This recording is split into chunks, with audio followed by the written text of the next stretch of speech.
got here just in the nick of time. What does that make us? Big damn heroes, sir. Ain't we just? You're probably wondering where you are. I'll tell you where you might be. You might be in the room that you die in. That's it, man. Game over, man. It's game over.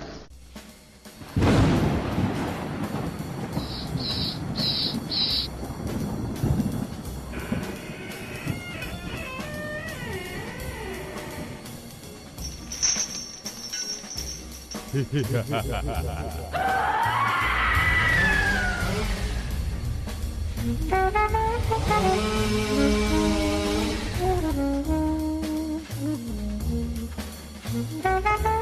evening and welcome to Shoot the Breeze on Resonance 104.4 FM, a fiendish film and television radio show where foes and ghouls gather to shoot the breeze about frights and terrors on the small and silver screens. I am the Machiavellian Marcus Acco, and my favorite zombie movie is Shaun of the Dead. And I am the lachrymose Laura Sampson, and my favourite zombie movie is Night of the Living Dead. And tonight, our special guest, returning for seconds. Please tell us your name and your favourite zombie movie. I'm Michael Anser, and I wasn't aware we were doing 5 voices. But Sorry, I just had something stuck in my throat. And my favourite zombie movie is a contentious one. It's the Thriller music video. That's not a movie. It is a movie. It's not a movie or a television show. It is. No, I knew you were going to contest this. Okay. So I did some research. Oh, yeah. You'd be the first one on this show to do that. Well, there you go then. It's a good job I'm here. Right. Okay. So the question is, does it have any movie stars in it? Okay. Yes. It's got Vincent Price. Sure. Okay. And Michael Jackson, who was in Sure. Smooth Criminal and The Wiz. Okay. Next question. Next question. Yeah. Does it have an acclaimed movie director directing it? Yes. Okay, John Landis. Yeah, who sure. also wrote the screenplay along with MJ. Mm-hmm. And did it have a theatrical release? Yeah. It did indeed. Yeah. and again, this is a bit I looked up. To qualify for an Academy Award as a short, the film was shown in a theatrical screening along with the 1940 Disney animated feature Fantasia in December 1983. You know what? Now that you No actually... way, really? It was indeed. I mean, obviously, it didn't get an Oscar nomination, but they had a theatrical release.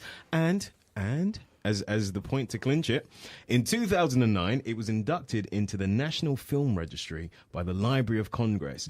The first music video to ever receive this honor for being culturally, historically, or aesthetically significant. That was actually one of the reasons why I was actually going to say, I guess it's taking it back. You know, There's no arguing, is there? No, there isn't. Nah, because Can't argue with the research. To be honest, as soon as you mentioned Thriller, I was thinking, I have to contest that, but then the voice in my head was saying, no, it's a short movie. It's a short movie. It is a short movie, It's like and 10 minutes long, isn't it? And it basically set in motion music videos being done as in short movie version, mostly by Michael Jackson. He did that one. He did the one for Moonwalker.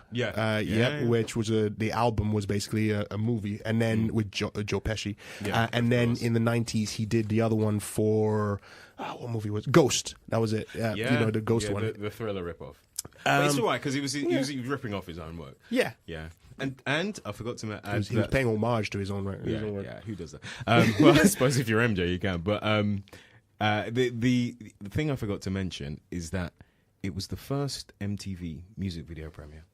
Yes, I remember that. Okay, you know what? Fine. Okay, fine. We'll accept your choice of Thriller being your favorite zombie movie. And it's kind of also because I can't remember seeing any other zombie movie. I'm sure I have, but they just didn't stick in my memory. Laura, you said Night of the Living Dead, right? I did. Yeah, I like Night of the Living Dead. Let's get you to tell us why you like Night of the Living Dead and see if it's the same thing as what I have.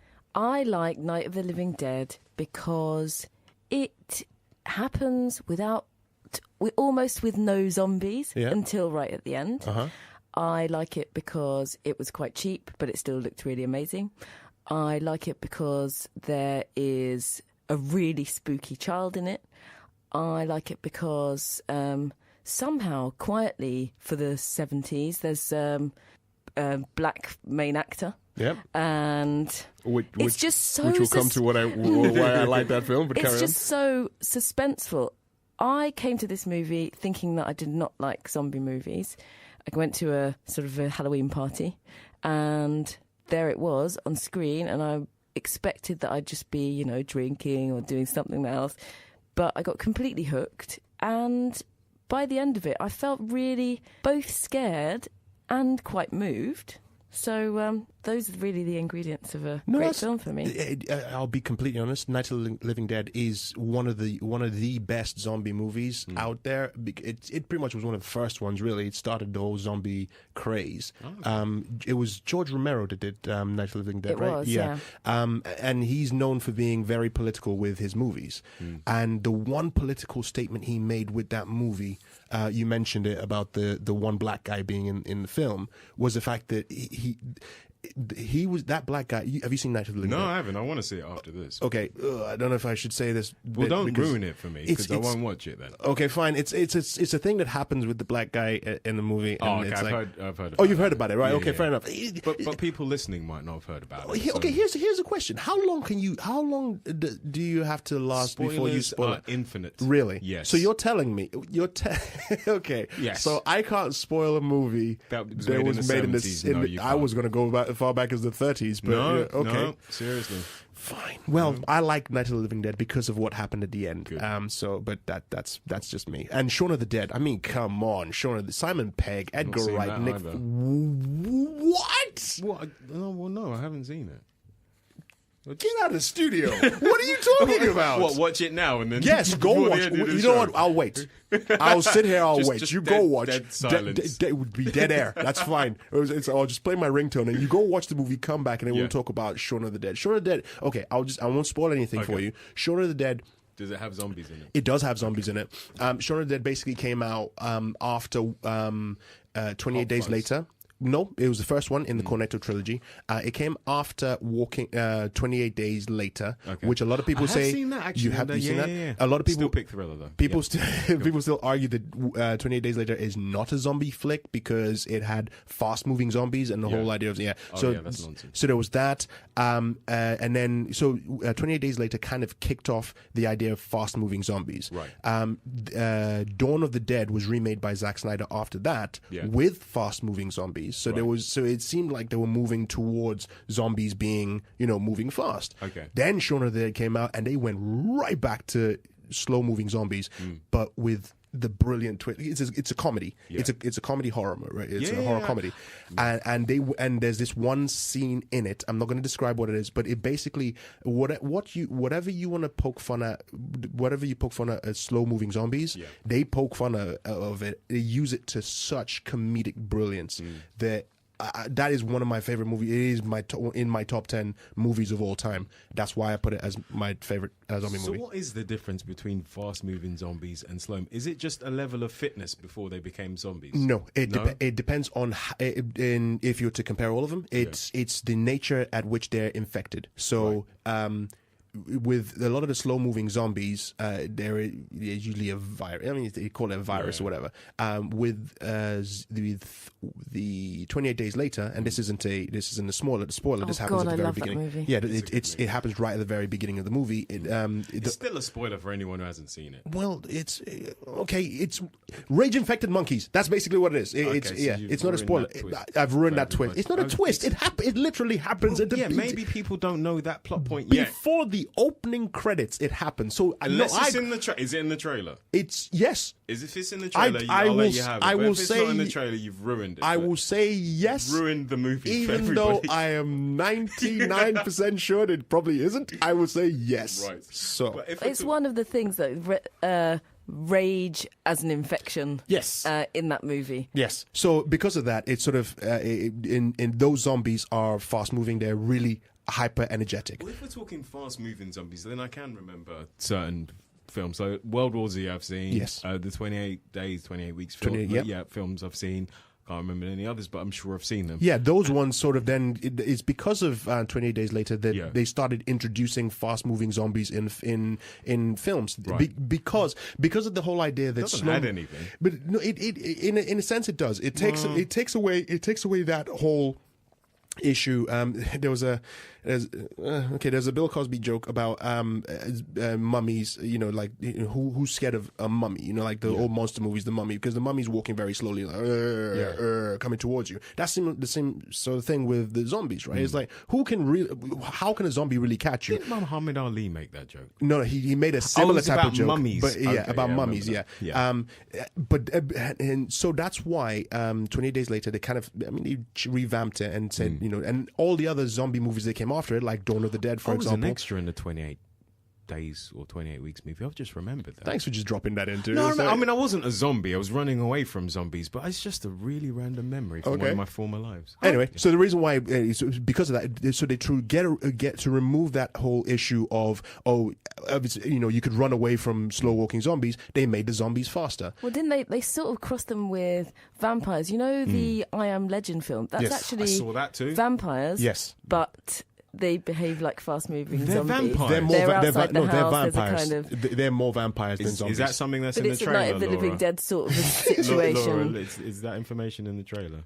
Yes, it's just you know what? I will defend you there. It is in the trailer because in the trailer begins with him in a desolated New York City, and then you see the bit where something rolls into the darkness, and you see some things chase out of the darkness, and he has to dive out of the window, and you see them start to die as they're falling through the sun. So yes, Laura. Can spoilers exist for something that already existed as a book? Years before. Yes, it depends if you've read the book, I guess. Yeah, some people can't read. So no, we're not going down that road. No, but some people can't read. Yeah, what's wrong with that? I'm just saying some people can't read. Right. Okay. Yeah, you opened that can of worms. Yes, I did. You're listening to Shoot the Breeze with Marcus E. Acko and Laura Sampson. Our special guest today on this Halloween. Even I forgot to say this is actually it's Halloween evening. I should be trick or treating. Our special guest on Halloween special is the return of the mellow voice maestro, Michael Amariah.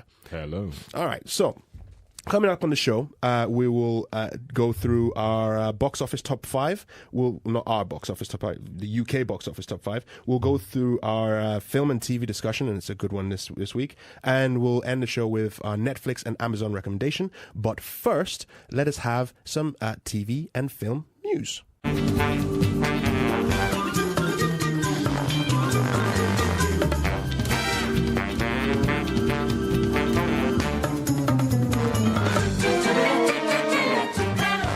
All right, so there's no escaping the news of Harvey Weinstein and what he did for years, decades. Allegedly. What he allegedly did for years and decades with a lot of women who were coming out of the woodwork. I can't remember who first came out. But Rose I know, McGowan, I think. Was she the first one to come out? I know she possibly. She's been right now. She's kind of been touted as she's the figurehead, the face of the revolt against Harvey Weinstein, and that snowballed. And there, I heard last count about 200 women that coming up. 200. There's something, unless I'm mistaken that. And now, you know what? Don't quote me on that. But that has snowballed to the fact that it's become a humongous revelation, and it's toppled the Weinstein Company and so on. And also, the last couple of days, there's been more revelations about other people. There was James Toback. They came out with allegations. There was a Grey's Anatomy actress who basically wrote an article when she was a teenager. This was about 14 years ago or something, where she had said he had sexually harassed her. And she actually quit the industry because of him. The article in Rolling Stone said that because when she went to talk to other people about it, she got told she shouldn't talk about it, otherwise she'll get blackballed, and that disillusioned her with the industry, so she dropped out. But because of people like Shonda Rhimes, creator of Grey's Anatomy, who, as she described it in her article, were the more positive side of the industry, they welcomed her back and sort of nurtured her, and that's why she's back in the industry. So James Toback, Julianne Moore's talked about him, so number 5 actors. I mean, Angelina Jolie. Yep. Who else? There's been loads of them. Yeah, they've started coming out, and then most recently, Kevin Spacey. Yeah, Kevin Spacey last few days. Yeah, so with the Kevin Spacey issue, that is also compounded with the fact that in his first statement about that, he then talked about being gay and coming out, and he came out being gay. Actually, let me just qualify the point I made earlier. Sure. When I said allegedly, actually both Harvey Weinstein and Kevin Spacey have publicly apologized for their behavior. So, in relation to Weinstein, I guess the alleged rapes. But So you in wouldn't, terms of the behavior, the revolving around sexual harassment, both Kevin Spacey and Harvey Weinstein have essentially admitted to it by apologizing. Okay, that's true. That's true to a certain extent. I would still use the word allegedly. Okay. Mainly because from my the word, we won't go there. Mainly from my very limited legal knowledge from having watched Law and Order constantly. It's best to keep yourself safe by saying that, because the last thing you want to have happen is add fuel to the fire, and then you become part of the story. But that's not the point. There's no adding more fuel to either of these fires. Very good point. Being completely honest, I don't think anything we say on this show is going to cause is going to either diffuse or inflame the fire even worse. I think both situations are essentially tire fires. They're going to burn for a long time. Yeah, the one thing I wanted to talk about, we had this conversation before we came on, was how does this now affect the work? So you look at an example with Harvey Weinstein, and all of what has now come out about his behavior, which had supposedly been a known secret in the industry. Anyone who exactly the same with Kevin Spacey. Yeah, so people in the industry supposedly knew this kind of behavior was going on, and it wasn't, whether it was nurtured or it was protected or it just didn't come out, and now it's coming out. But then there's also the other side, so the work itself. So how going forward can that be dealt with? Harvey Weinstein, I'll give you an example with Harvey Weinstein. He was a champion of British cinema, of British films, making it in America. A lot of movies that made it big in America. One most recent, the King's Speech. The King's Speech. He championed it because of his efforts. That's pretty much why King's Speech went into America and went and swept up at the Oscars. Kevin Spacey has done a lot of work for actors, directors. I'll be completely honest and open. My point. A lot of work that has been done by these people. How do you then separate that from the allegations that are coming out from the cases? Do you then say, I'm going to burn every single movie that I have, or throw every single DVD I have of Kevin Spacey in the trash because of these allegations? Same thing with Weinstein. I'm not going to associate myself anymore with any of the things that the work that he has been involved in. What happens there? How do you deal with that? It's a really interesting question. I have no answer. Okay. I mean, I understand it. I mean, how do you separate the person from their behavior outside? How do you separate the person's work from their behavior away from their professional lives? I don't know. Yeah, it's something that has bothered me when I hear all of these, because you hear things about people that you respect, because you're kept at a distance, that you don't actually get to see these things, and then these allegations come out, and I will still say allegedly, because at the end of the day, until it's been proven in court of law that this is the case, you can't really turn around and say yes, it's happened. So it's all alleged, and these are based on articles and people's statements and so on. So all we can do is just, as outsiders, just basically watch this and make our own comments. But I guess the question then is probably, should their work be separated from their behavior, away from their professional lives? Me personally, I separate the two. Yeah, you think the work should be separated from? For me, I do. Okay, why is that? Because the work is... That's what causes that conflict to me, because I don't think I'm entirely right thinking that. Right. Okay. Because the work itself depending on we'll use Kevin Spacey for example. So an example, the film Seven. Should we not watch Seven? Exactly. Because Kevin Spacey's been accused. There you go. Or L.A. Confidential or American Beauty. All these movies that before any of these allegations came out, people have classified them as being their favorite movie of all time. Now, does that mean that you should separate it? Me personally, I wouldn't. I would say I still appreciate the movie. It'll burn inside when that comes across. When I watch it and I see him, I'll remember that. But I'll still hold those movies dear.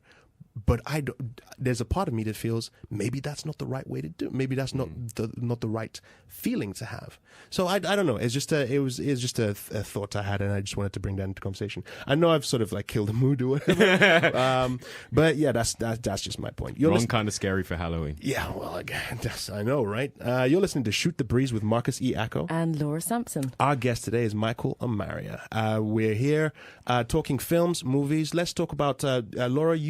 You are planning on going to the Korean Film Festival?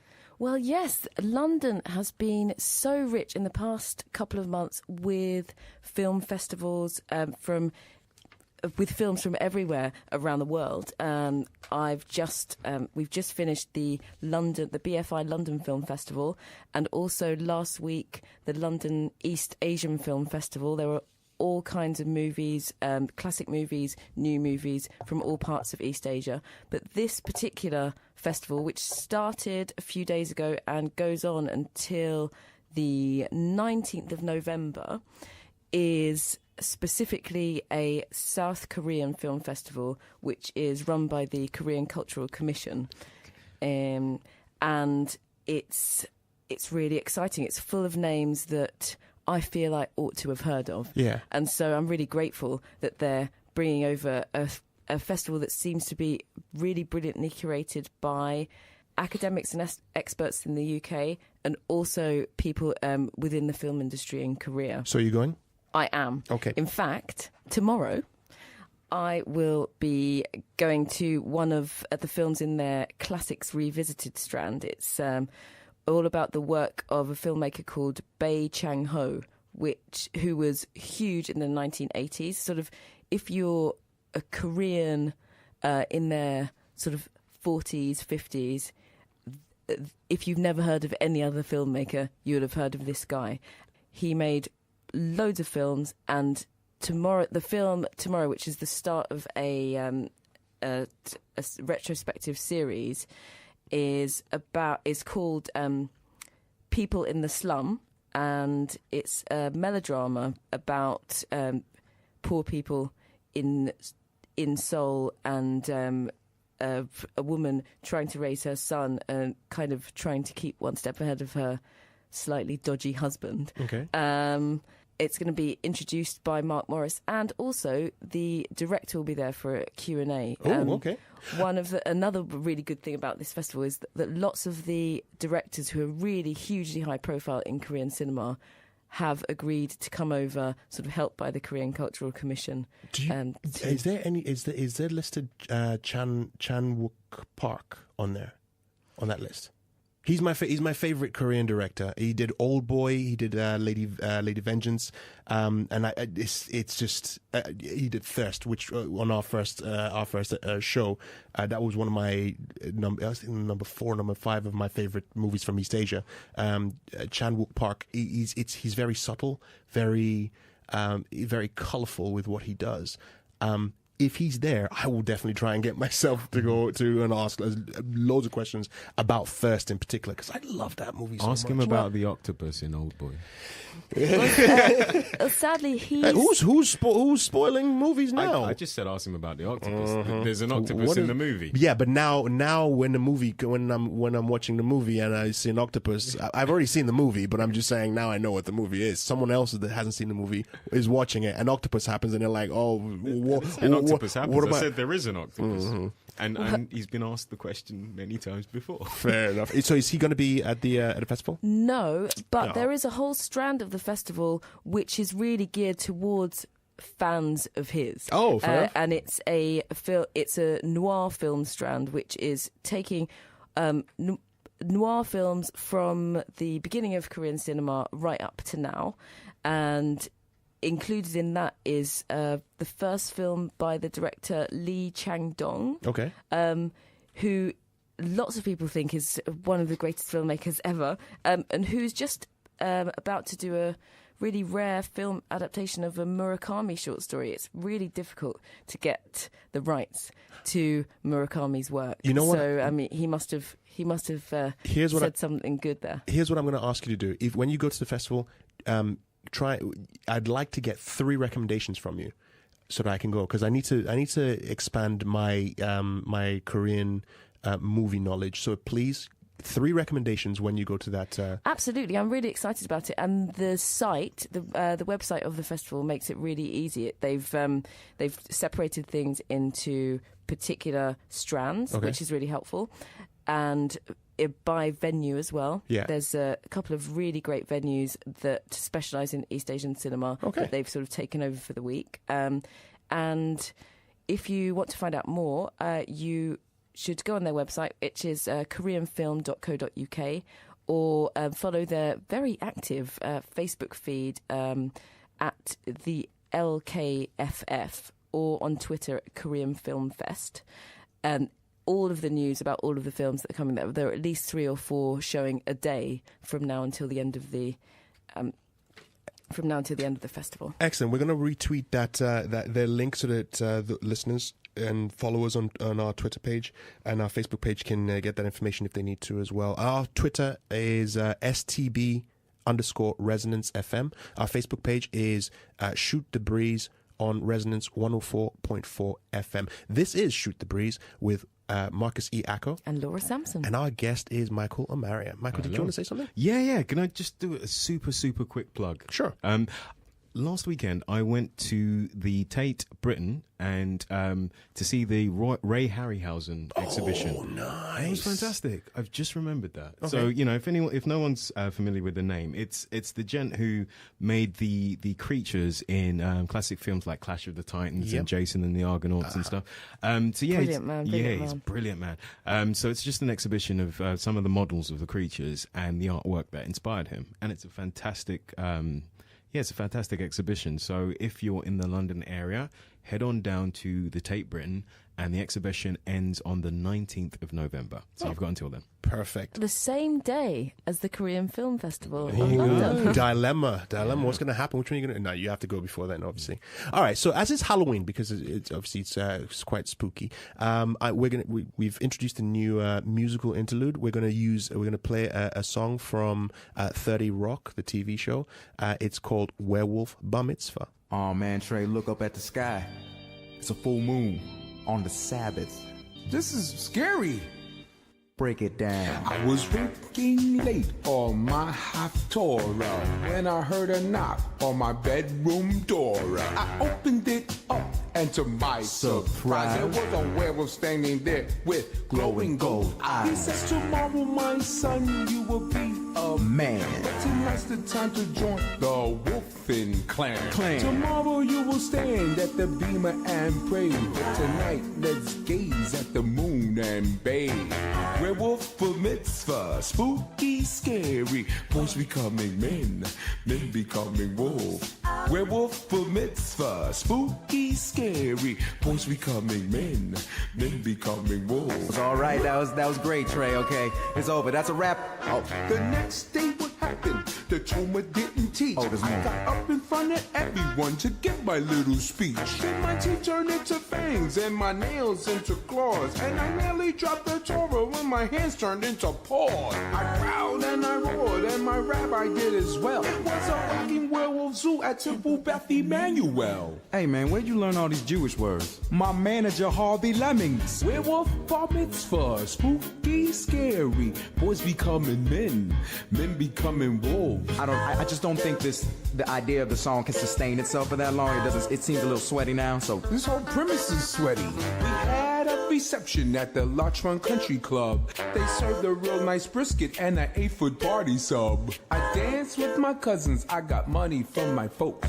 We had a lot of fun making circumcision jokes. Then I remember the premise of my song. I was at a nice reception, but the werewolf part was gone. So we pulled ourselves together and we're wolfmen again. Just in time for monster fight to begin. No. All the country club employees were a brain-sucking pack who had all turned into zombies and were on the attack. Nah, man. So we fought them and some Draculas and Frankensteins too. Cause you gotta love bar mitzvah even if you're not an artist. There's no such thing as Frankensteins. Steins. There's no plural to Frankenstein. Men becoming wolves. Werewolf bar mitzvah. Kooky, hairy. Boys becoming men. Men becoming wolves. So that was Werewolf Bar Mitzvah.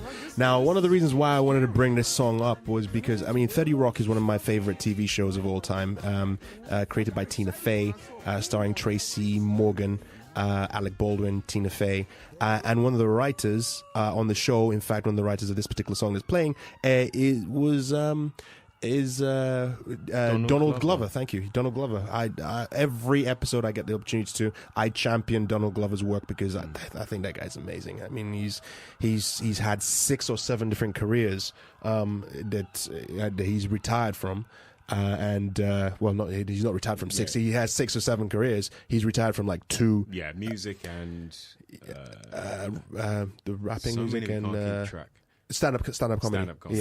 Stand-up comedy, music, rapping, straight acting. Yeah. Emmy Award-winning straight acting. Writing, directing, and show creation. Yeah. And it's like... I mean, strangely enough, I did name-check Werewolf Bar Mitzvah the last time I was here, the first time I was here. Yes, you did. Yes, yeah. Yes, you did. In fact, we had this same conversation about Donald Glover last time you were here. Mm-hmm. It must be something about you being on the show. Yeah. No. Yeah. It was also the week of the Primetime Emmys. It was, yes. And he was going for Atlanta. Yeah. So he was nominated in 3 different categories, I think. Yeah, he picked 2, I think, which was great. I mean, hey. You're listening to Shoot the Breeze with Marcus E. Acko and Laura Sampson on Resonance 104.4 FM. With our special guest, Michael Amariah. I feel very special today. Do you feel very special? Is it because it's Halloween? Something about the moon and Halloween. You think? Is the moon out today? Well, yeah. Anyway. Would you classify yourself a vampire or a werewolf? Zombie. Oh, okay. Fair enough. I go werewolf. Actually, can I be a mummy? Why? Well, look, they could be quite nice people if you got to know them. What? Yeah. No. Well, okay, don't be mummiest. I will be mummiest. Coming up next is going to be our UK box office top 5.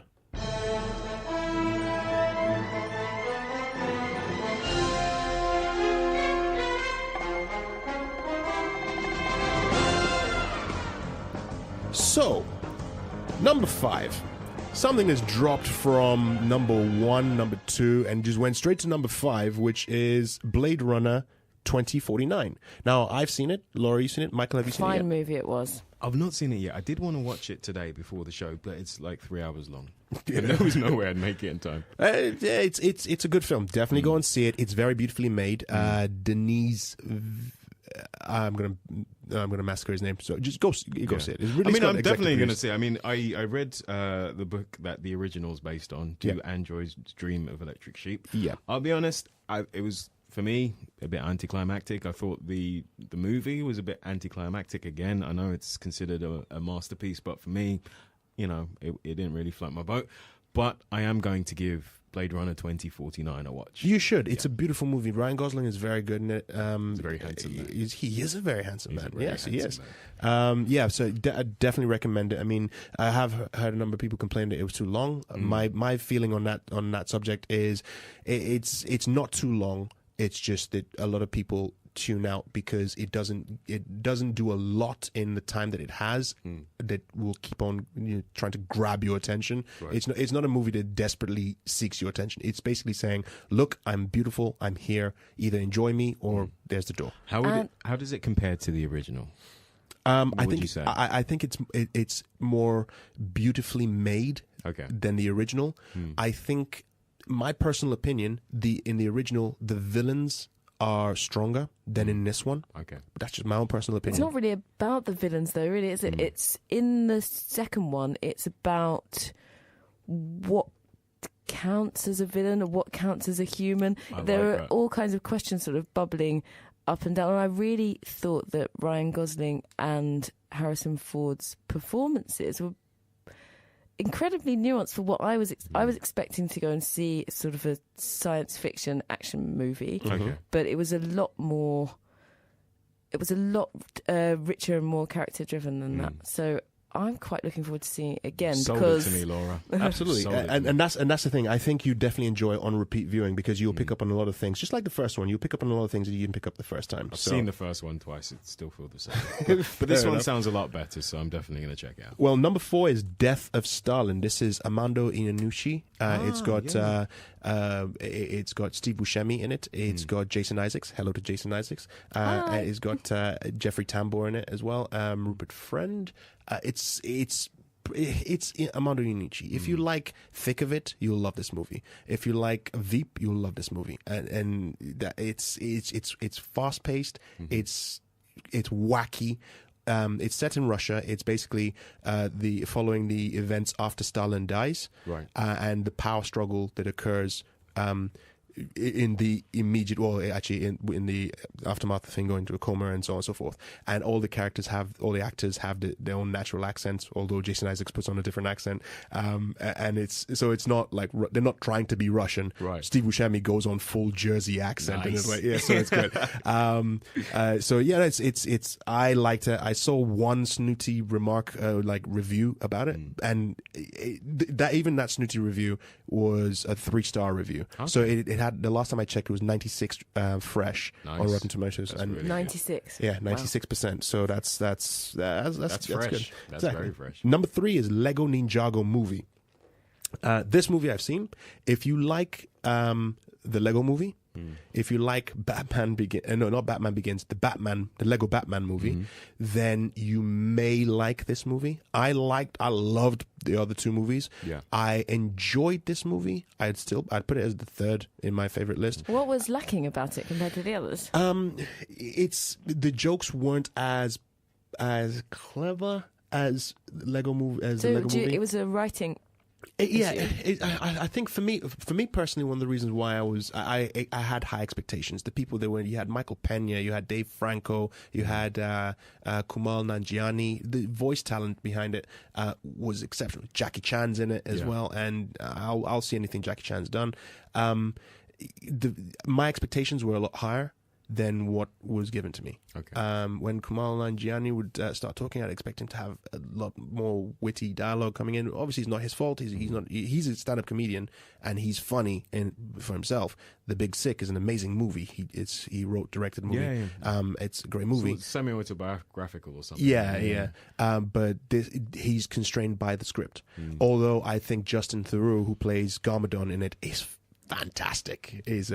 And I have kids, so we watched the Lego Ninjago movie. So if you're a Lego Ninjago fanatic, it's not for you. I mean, they reference the characters, but it's only just to get the jokes in there. I actually hung out with your kids, well, you as well, over the weekend. Yep. And one of them told me that you've still not let him watch Spider-Man Homecoming. I think that's technically child abuse, so you really need to sort that out, Marcus. Look, anyway. I just wanted to say my piece. When he does his homework, then I'll get him to go watch the movie. And that was number 3. Number 2, Jigsaw. So this is the latest installment in the Saw franchise. And what do they call it? Torture porn. Torture porn. Yeah. Yes, there are a lot of sharp objects falling from very great heights around.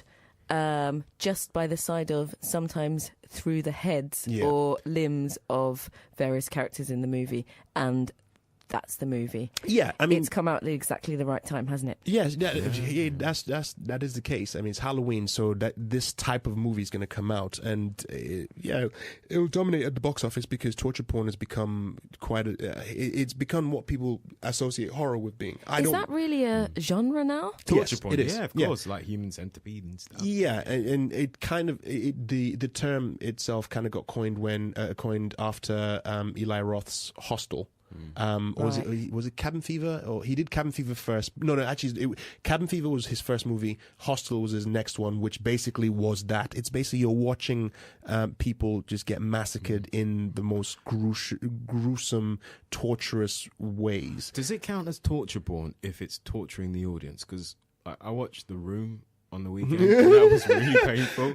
No. The Room is a different type of torture. Okay. I like The Room for different reasons, but we will talk about that in another episode. But The Room, not Room, as in Tommy not Wiseau, room, but The Room. Yes, The Room. Yeah. Tommy Wiseau. Yeah. Yes. Okay. Laura, I have a question. I've never seen a Saw movie. Should I watch this one? And can I watch it without having seen the rest? Yes. Yes, and yes. Okay. Especially if you pay less than £10. Fair enough. Okay. It's really, I quite like the genre if I'm in the mood for something kind of silly and bloody that really, it's so over the top that it's not really even scary anymore. So fun. So if you want to switch off your I feel a bit brain bad and go and watch something saying fun, but fun. Yeah. You find people being murdered in horrific ways fun? Well, only if it's so over the top that it's not really real. Okay.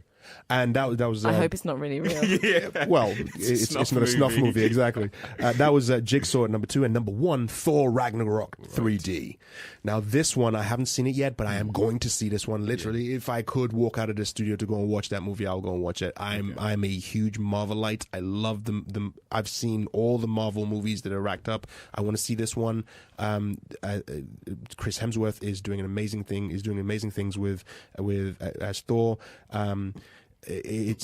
So definitely want to go see this one. Do you know, I saw this last Wednesday, but actually its release date was Friday, and the more sort of very, very new films I see, the more I realise how much people cheat on these weekend figures. Okay. Because there were 2 showings at my local cinema, which is in Zone 3 in London, on Wednesday. There was a full programme. There were about 7 or 8 screenings on Thursday. And then, obviously, then it starts to be the weekend.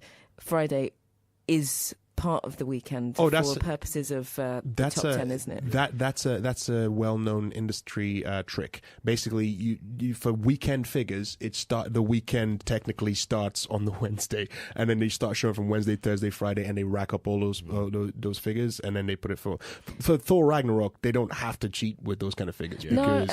It's something like 12 million in the first weekend. Yeah, of course. And I thought this was, apart from really enjoying the film, I'm really familiar with the whole myth cycle of the Old Norse gods, also the comic, and it all came together, and it was colourful, it was loud, it was everything that I'd hoped for. Yep. There were lots of in-jokes to do with the other films, and there's some quite moving bits as well, as far as the Thor films go.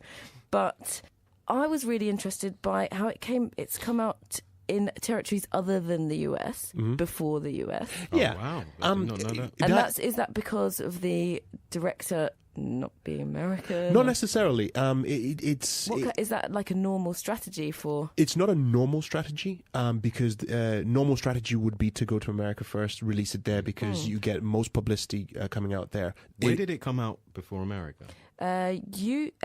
Definitely UK and Korea, Australia, South America, I think, and all over Europe. Yeah, it's not really everywhere. Like I said, it's not a normal strategy. It is one that Marvel tend to use.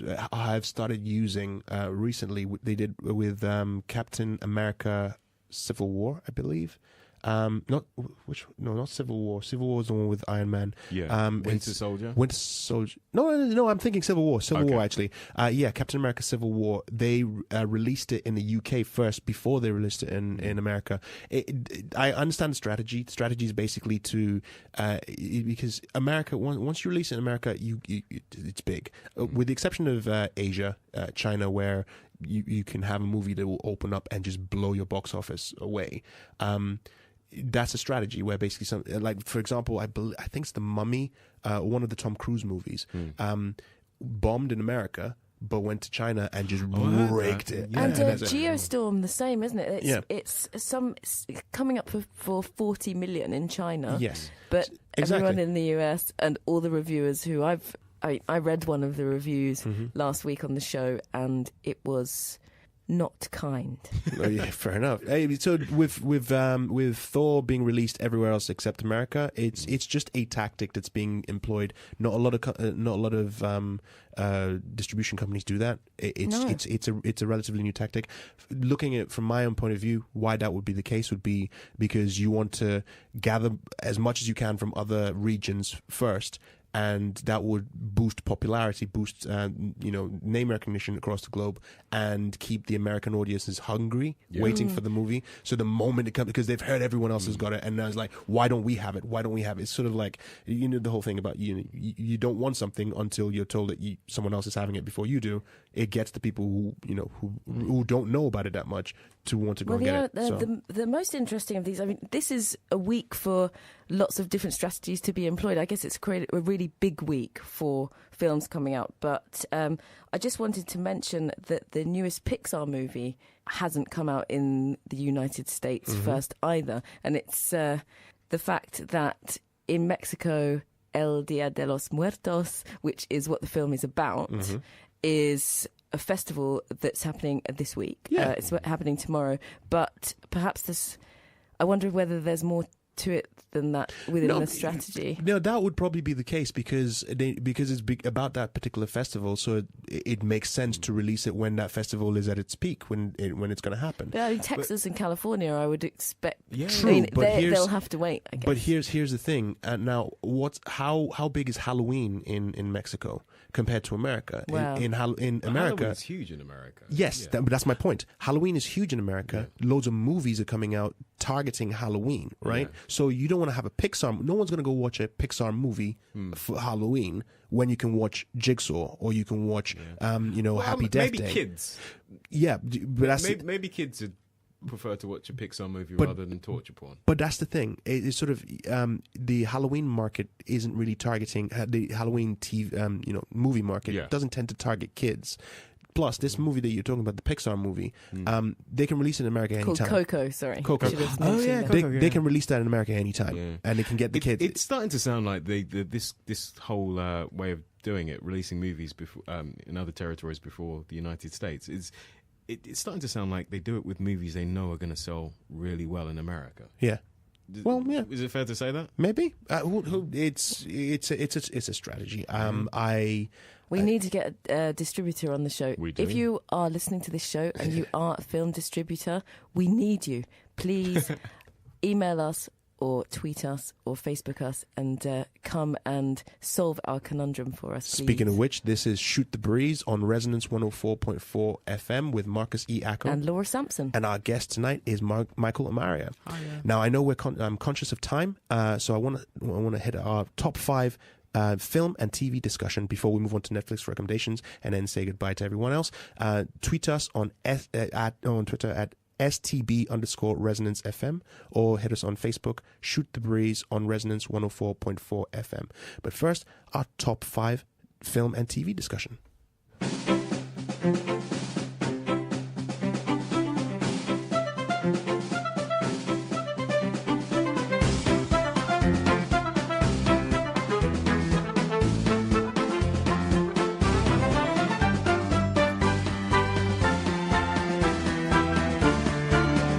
Okay, so I was going to go through a whole spiel because I've been doing that the last couple of episodes where I go through the scenario about, and I had this whole thing written out about it's Halloween and a circus has popped up near your neighborhood and you get invited into. I'm doing a spiel. I might as well do it. I'll just do it. It's Halloween and a circus has now popped up in your neighborhood and you go to it with your date and you get welcomed by the ringmaster and her werewolf companion and you go into the House of Mirrors and all of a sudden your date is separated from you and you're trapped in this dark, damp environment with a fog and mirrors and everything all, and your reflections now disappear, and instead of your reflections now show the scariest scenes that you remember from your childhood, from movies and television. So all of that is just building up to what our top 5 film and TV discussion is going to be about today, which is all of us going around and talking about our top 5 scariest scenes from either television or movies. Michael, as our guest, can you give us your number 5 and number 4, please? My number 5 is from Clash of the Titans, and that's the 1981 version, where Medusa turns someone to stone and you see her face in full glory for the first time because her eyes are glowing. I struggle with snakes anyway, so seeing Medusa in that light really, really freaked me out. Okay. That's my number 5. And my number 4, seeing as you allowed me to have the Thriller video, it's the end of the Thriller video where I won't spoil it for anyone who hasn't seen it, but for me the chilling. Who hasn't seen the Thriller video? Some people, maybe like babies. Yes, the end when Michael Jackson looks into the camera and there's a chilling laugh. I won't tell you what the scene is. If anyone is familiar with the video, they know. For me, that was my earliest scary memory from childhood. I dig both. I really, especially the laugh, the Vincent Price laugh at the end. It's chilling. Yeah. Laura, what's your number 5 and number 4? My number 5 is in Dario Argento's Suspiria, the scene where of the first murder, which involves an enormous pane of glass and a massive staircase, and it's all very big and bloody and baroque. And my number 4 is from Jonathan Glazer's Under the Skin. And it's the seaside scene. That's the Scarlett Johansson one, right? It's Great movie. Scarlett Weird, Johansson is an alien. Yeah. And she is walking by a seaside where a family have gone too far out to sea and they're drowning. And one of them makes it back with a baby, and she throws the guy back in the sea and just doesn't even notice that the baby is all alone on the beach. And it's just crying, and she just walks past. Yep. And just the way that they shoot it, everything it's just like, ooh, chilling. I can see how that would stick with you. That's those are two good choices. My number 5 is X-Files season 1 episode 21, Tombs. Basically, it's about the X-Files show. The monster of the week is this character who can crawl through vents and kill people, and that's basically, it's like, I remember watching it and remember just thinking, you're not safe in your house even if you lock all the doors. I remember that too. He stretches his limbs, doesn't he? Yes, and it's chilling. My number 4 is An American Werewolf in London, and it's not the Stuart Ryder, one of the friends of the show, sent a message on there mentioning American Werewolf in London, but he talks about the transformation in the living room. That's not the one for me. I mean, that's memorable, absolutely. For me, what scares me, what still sticks with me since I watched that as a kid, is the dream sequence where he's running through the woods and he can see a nurse in the distance. And I won't spoil it, but that's the one that still chills me, because every time I'm on a train and we're driving past and the train's going past the woods, I always see that and I always think of that scene, and it's really just American Werewolf in London is a great movie. And do you know what it inspired? What? The Thriller video. It's the same director, so fair enough. You're listening to Shoot the Breeze on Resonance 104.4 FM. We are having our top 5 scariest scenes from film and TV. Michael, what's your number 3 and what is your number 2? Number 3 comes from Stranger Things season 1. I won't spoil. You told me off for it. I'm not going to spoil it for anyone. But there's a scene in a different place, a place that's different from what you're.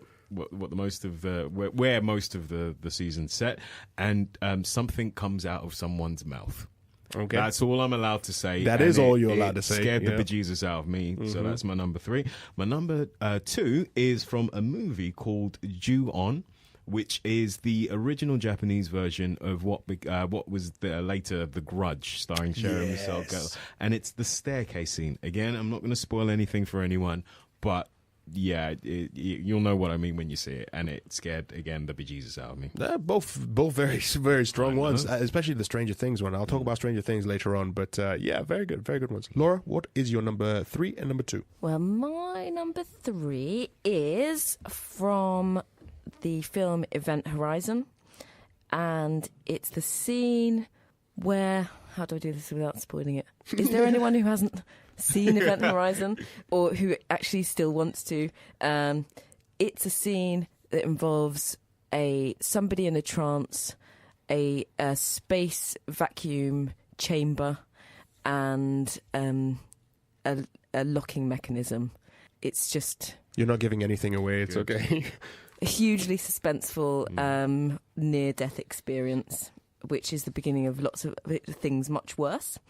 And I think I did. You did very well. Very Yeah. well. Yeah. Thank you. I'm totally confused as to which scene you're talking about. And I've watched not. that movie No, loads of I've times. seen that devil movie. No, I know I'm exactly what she's talking I'm about. and kidding. It's horrible. I know which scene you're talking about. Horrible movie. What is your number 2? My number 2 is from Wolfgang Petersen's Neverending Story movie, 1984 movie. And Okay. Don't laugh. the That's a moment- serious movie. I'm sorry. I've Documentary. never seen the movie. So just your scariest scene? Shush. There's a I'm with you, moment- Laura. I'm with you. There's a supporting moment in it where 2 sphinxes' eyes slowly open, about to zap the person who's walking between them, and it's really scary. It's scary for a child, and it was scary for me last Christmas too. Okay, I apologize for mocking your pain. soulless monster. No, ever mock the never-ending story. It's wonderful. Well, I haven't seen it, so maybe You know what? You watch it, and then when something happens to I can't even say, but the horse bit in the swamp, right? See if your eyes are dry. So you'll get see if they are. You think you'll get dusty in the room? All right, fair enough. Well, my number 3 is The Evil Dead. It's the final scene where you think Ash has...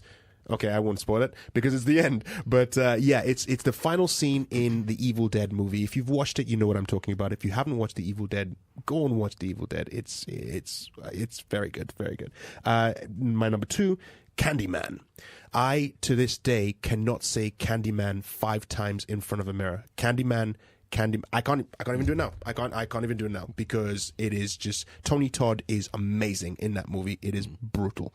You're listening to Shoot the Breeze on Resonance 104.4 FM. I am Marcus E. Acko. And I'm Laura Sampson. Our guest tonight is Michael Amariah. Cool. And we're talking our top 5 favorite scariest scenes in film and TV. Michael, what is your number 1? My number 1 comes from that devil movie that Laura mentioned not so long ago, Event Horizon, and it's Neverland Story. It's the scene where you see the previous crew of the Event Horizon and what happened to them. Again, not going to spoil it for anyone who hasn't seen it, but it will make you sick to your stomach. Alrighty. Especially if you watch it slowed down, which you can on YouTube. I'm now. not doing that ever. Laura, what's your number 1? My number 1 is from a CSI season 5 finale. Which was directed by Tarantino, where one of the main detectives, Nick, wakes up in a coffin with a tape recorder by his side telling him how deep he is underground and how he's never going to get out. That's an amazing episode. Who directed that episode? It was Quentin Tarantino. Yes, it was. It's a double-part episode. It was the end of season and the beginning of the new season. My number 1 is a Nigerian TV show called Hot Cash. Anyone who Nigerians out there, you probably know this film or this TV show. The character is called Willie. His nickname's Willie. He's a young boy who gets killed by his uncle's wife for the sake of witchcraft and to get money. And his ghost comes back and he kills little children that sing this naughty nursery rhyme. And it's bad CGI, bad special effects, but that adds an extra layer of visceral to it, and it's haunted me to today. I listened to the theme tune and I still get chills. Far too many honourable mentions to mention now, right now, aren't there? We will put them on our Facebook page, which is Shoot the Breeze on Resonance 104.4 FM, and we'll also tweet them out on Twitter at @STB_Resonance Resonance FM. Can I quickly say that your number 2, Candyman, I've done it loads of times. He never turns up, so don't worry about that. I'll take your word for it. I won't try it out. So before we wrap up, let's do Netflix and Amazon recommendations. Michael, as our guest, would you like to go first? I'm going to be stingy and say 2. I'm going to say Hands of God is wonderful, both season 1 and 2, and also season 2 of Stranger Things. Ooh. Both on Netflix? Netflix with Stranger Things and Amazon Prime for Hand of God. You stole my Netflix recommendation. Laura, do you have a recommendation? I do have a recommendation. It's actually an old film that is newly available this coming month on Amazon Prime, and that's Beetlejuice. Oh, nice. Classic. Movie. Well, I guess from now all we do is wrap up. Michael, I'd like to thank you very much for coming and joining us tonight. Thanks for asking. And thank you all for listening in. This was Shoot the Breeze on Resonance 104.4 FM. I am Marcus E. Acko. I'm Laura Sampson. Thanks for listening. See you next week.